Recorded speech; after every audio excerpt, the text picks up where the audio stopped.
last week we talked about the rarity of goalkeepers getting that feeling of seeing the ball that they struck hit the back of the net. One thing is equally as rare, if not more so, is seeing the field player experiencing the thrills of hopping between the sticks and doing everything they can to prevent the opposition from scoring a goal themselves. After Will Hesmer scored a goal in the final seconds of the Crew's penultimate match against Toronto FC in 2010, the soccer gods were still not pleased. As such, they wielded their powers to ensure the maximum chaos to end the Crew's season, leading to Eddie Gaven's Crew debut in goal in the final match of the season against the Philadelphia Union. Now, you might have noticed that I said Crew debut. That's because technically, this is not Eddie Gaven's first time in goal. Longtime listeners will remember the story of cheating Bob Bradley in the Metro Stars' fourth substitution way back in the MLS 1.0 days. In that moment, Eddie Gaven was only in on a technicality where you were allowed to make a fourth substitution in extra time only if it was the goalkeeper. So he went in as a goalkeeper just to get subbed out on the very first ball out of play to allow Tim Howard to go back in goal while Eddie Gaven resumed his normal field player duties and scored the game-winning goal.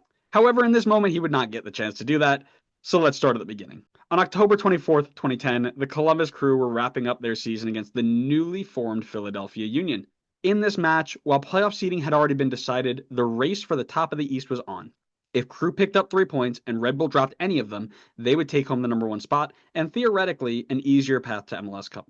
As a result of these stakes, Crew manager Robert Warzyka rolled out a lineup as strong as you like with the likes of Will Hesmer, Chad Marshall, Frankie Hajuk, Brian Carroll, Guillermo Barros-Schelotto, and Eddie Gaven in the starting 11. This game was a top versus bottom matchup in every sense of the word, and it showed from the offing, with Eddie Gaven thoroughly in the mix. Guillermo Barros-Schelotto would get his first goal off of a penalty in the 15th minute that Eddie Gaven drew just inside the edge of the box, or just outside it if you ask the Philadelphia Union players. But, as they say, no VAR, no party, we went to the spot. He slotted it home, cool, calm, and collected, and took the 1-0 lead. While that would not technically count as an Eddie Gaven assist, he got it back just before halftime as he slipped the ball behind the Philly back line, sending Emilio Renteria in on goal.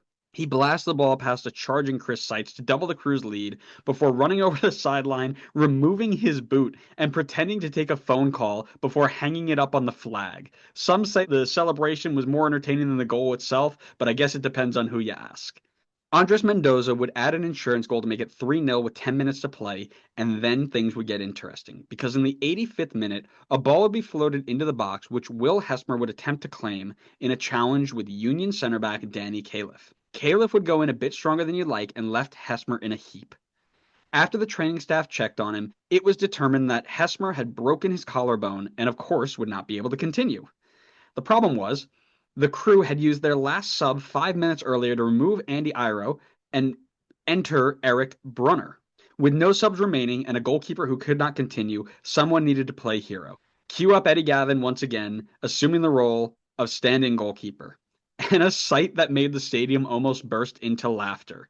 As teammate Jason Gary mentioned, the whole situation was a hilarious sight. The gloves were too big for his hands, the shirt was down to his knees, it was unbelievable, it couldn't have been any better. He added that it actually could have been better if he started screaming at his back line like the other goalkeepers did after conceding, which happened on the very first kick of the ball after the shot, after Eddie Gaven came in, because a free kick from Union legend Sebastian Letou snuck by him. Now, Eddie Gaven was quick to point out that he actually didn't get a chance to warm up to play goalkeeper, and if he had, he definitely has a clean sheet right now to his name. Gaven would go on to make 2 saves in the last few minutes of that match, including a diving save down to his right-hand side. He would state that he made the save look a little bit harder than it was, but that's just his welcome to the GK Union, because as any goalkeeper knows, if you can make yourself look good making an easy save, you do it. Hesmer had played every minute in goal for the Crew until he got hurt, but since he never technically was subbed off, he would finish the game with 2,700 minutes on his resume, a goal scored, and technically 5 minutes as a field player in the 2010 season. Talk about a stat line. Eddie Gaven would give his gloves back for the next match as Crew would opt for Andy Grenenbaum in goal instead. His time between the sticks was short-lived, and he and the fans will always be able to look back and say, I remember when.